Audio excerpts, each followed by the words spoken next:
So in this problem we have to place the point object in front of concave mirror such that the image of the object forms an itself. So this is a combination which is given. So let the distance between object and the concave mirror is x. Now whenever we place a transparent slab in front of an object, it shifts the position of the object by some amount.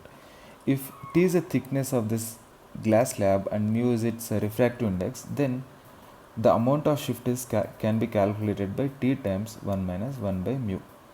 So here we substitute all the data, that gives us 3 times 1 minus 1 by 1.5, which basically is 1 centimeter. So the object shifts to a new position O prime, which is at a distance 1 centimeter from O.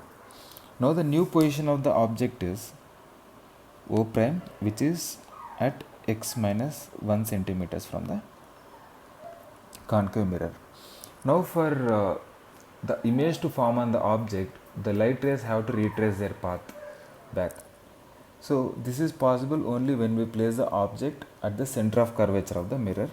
So we can write 2f is equal to x minus 1, that gives us x is equal to 2f plus 1, and since f is 20 centimeters, we get 2 into 20 plus 1, that gives us x is equal to 41 centimeters. So this is the position of the object.